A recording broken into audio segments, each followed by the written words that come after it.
മഹാരാഷ്ട്രയിലും ജാർഖണ്ഡിലും ബി.ജെ.പി. സഖ്യത്തിന് മുൻതൂക്കം നൽകി എക്സിറ്റ് പോൾ സർവേകൾ. ജാർഖണ്ഡിൽ ജെ.എം.എമ്മിനെ അട്ടിമറിച്ച് ബി.ജെ.പി. അധികാരത്തിലെത്തുമെന്നാണ് പ്രവചനം. മഹാരാഷ്ട്രയിൽ മഹായുതി സഖ്യം ഭരണം നിലനിർത്തുമെന്നും പ്രവചിക്കുന്നു.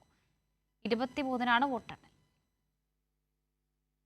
മഹാരാഷ്ട്രയിലും ജാർഖണ്ഡിലും ബി.ജെ.പി. നയിക്കുന്ന സഖ്യം അധികാരത്തിൽ വരുമെന്നാണ് ഭൂരിപക്ഷം എക്സിറ്റ് പോൾ ഫലങ്ങൾ.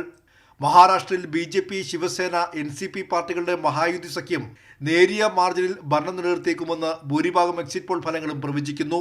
ജാർഖണ്ഡിൽ ബി.ജെ.പി. കേവല ഭൂരിപക്ഷത്തിൽ അധികാരത്തിലെത്തുമെന്നും പ്രവചിക്കുന്നു. മഹാരാഷ്ട്രയിൽ റിപ്പബ്ലിക് ടി.വി., പി-മാർക്ക് മഹായുതി സഖ്യത്തിന് 137 മുതൽ 157 വരെ സീറ്റുകൾ പ്രവചിക്കുമ്പോൾ മഹാവികാസ് അഗാഡിക്ക് 126 മുതൽ 146 വരെ സീറ്റുകളും പ്രവചിക്കുന്നു. ചാണക്യ മഹായുതി സഖ്യത്തിന് 152 മുതൽ 160 വരെ സീറ്റുകൾ നൽകുമ്പോൾ മഹാവികാസ് അഗാഡിക്ക് 130 മുതൽ 138 വരെയാണ് പ്രവചനം. പീപ്പിൾസ് പൾസ് 195 സീറ്റുകൾ വരെ പ്രവചിച്ച് മഹായുതി സഖ്യത്തിന് വ്യക്തമായ ഭൂരിപക്ഷം നൽകുന്നു. മഹാവികാസ് അഗാഡിക്കാകട്ടെ 85 മുതൽ 112 സീറ്റുകൾ മാത്രം. ABP മാട്രി സർവേ പ്രകാരം മഹായുതി സഖ്യം 170 വരെയും മഹാവികാസ് അഗാഡി സഖ്യം 130 വരെയും സീറ്റുകൾ നേടും. ജാർഖണ്ഡിൽ ഇന്ത്യ സഖ്യത്തിന് മുൻതൂക്കം നൽകുന്ന ഏക സർവേ ആക്സിസ് മൈ ഇന്ത്യയുടേതാണ്. 53 വരെയാണ് ഇന്ത്യ സഖ്യത്തിന് ലഭിക്കുമെന്ന പ്രവചനം. NDAക്ക് 25 സീറ്റുകൾ മാത്രമാണ് നൽകുന്നത്.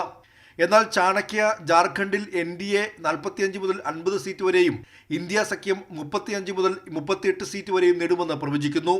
പീപ്പിൾസ് പൾസ് NDAക്ക് 53 സീറ്റ് വരെയും ഇന്ത്യ മുന്നണിക്ക് 37 വരെയും പ്രവചിക്കുന്നു. ABP മാട്രി സർവേയിലും NDA മുന്നണിക്കാണ് മുൻതൂക്കം. 42 മുതൽ 47 സീറ്റുകൾ പ്രവചിക്കുമ്പോൾ ഇന്ത്യ സഖ്യം 30 സീറ്റിൽ ഒതുങ്ങും. JVCയുടെ പ്രവചന പ്രകാരം NDA 44 സീറ്റ് നേടുമ്പോൾ 40 സീറ്റുമായി ഇന്ത്യ സഖ്യവും ഇഞ്ചോടിഞ്ച് പോരാട്ടത്തിലാണ്. ഇന്ത്യ മുന്നണിക്ക് 40 സീറ്റുകൾ വരെയും NDAക്ക് 44 സീറ്റ് നൽകി ടൈംസ് നൗവും ജാർഖണ്ഡിൽ മികച്ച പോരാട്ടമാണെന്ന് പ്രവചിക്കുന്നു. ഇരു സംസ്ഥാനങ്ങളിലെയും അന്തിമ ജനവിധി ഇന്ത്യ മുന്നണിക്ക് 40 സീറ്റുകൾ വരെയും NDAക്ക് 44 സീറ്റ് നൽകി ടൈംസ് നൗവും ജാർഖണ്ഡിൽ മികച്ച പോരാട്ടമാണെന്ന് പ്രവചിക്കുന്നു. ഇരു സംസ്ഥാനങ്ങളിലെയും അന്തിമ ജനവിധി 23-ന് അറിയാം. കൈരളി ന്യൂസ്, ദില്ലി.